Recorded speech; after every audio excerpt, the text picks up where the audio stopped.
My family's had a lot of health issues. So, and I saw the pain and the suffering on account of that. It's just not medical, but it's also economic and emotional / family issue. It cuts across everything, correct?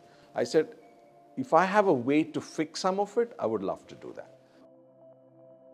Of course, very fortunate to have a friend and partner like Binod, who had very similar thought processes on a value space.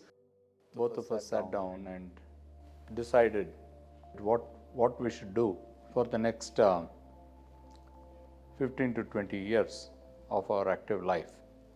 We founded the Rangadhara Memorial Hospital, and that was more a one-time donation. So we said we have to do something more because of that experience. So as part of RMT, which is Rangadhara Memorial Trust, we taken up several activities. The first filter that we have from an RMT standpoint is about the doctors themselves. What we do is we partner with the co-founder doctors. So our co-founding team has the key doctors as co-founders, and they jointly own the healthcare entity. It's the same case in Svatantra as well, right? And that to me is a very key differentiating factor as to how the RMT has approached its healthcare projects. The second key filter is we look at underserved markets. What I mean by that is there is a requirement in the marketplace and there isn't enough capacity to meet that requirement.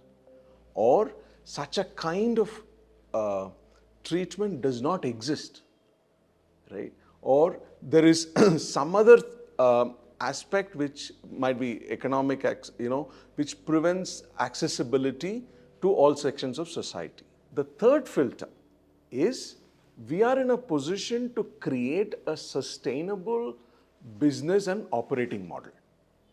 So only if an initiative passes these three filters will RMT go ahead and start that program or that project.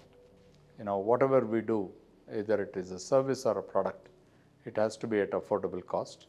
That's the first objective. Second is it has to generate employment. Third is it has to be sustainable, hence profitable, yet affordable. So that would keep that under check. And the fourth objective was to say that whatever we do should have respectable outcomes. We first started WMN, which is our collaboration with Dr. Lata Venkatraman team, right, which is focused on women's healthcare initiative. Right. Now, the second program which we've started is Svatantra, where we have Dr. Archana Purushottam and Dr. Naveen and their team of medical people. If you look at Svatantra, which is focused on integrative rehab, such a thing really doesn't exist in the market, but there is a huge requirement. India's become a diabetes capital. You'll hear of all of that in the press, how all of that is leading to a high incidence of stroke. It's leading to the dropping of the median age of a stroke patient. All of this means what? There is a huge requirement for rehabilitation and very little capacity to meet it, especially in the integrative space. That's why we are so fortunate to have Dr. Archana and Dr. Naveen and the entire team of therapists coming together to create this for us. We want the best for the patient. So we have understood that every case is different, and the kind of treatments that are required for these patients could also vary.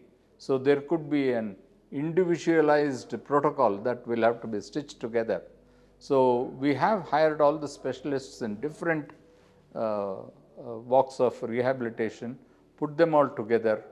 We have a great dream that we want to provide the best care at affordable cost.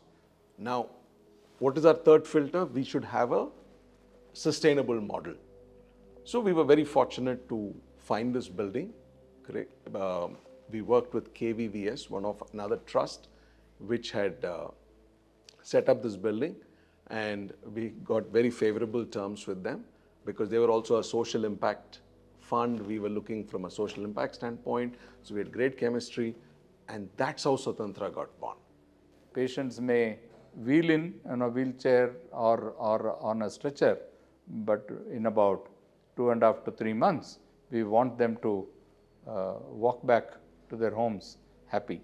The name for this was chosen as Svatantra because nothing else would suit much better than that.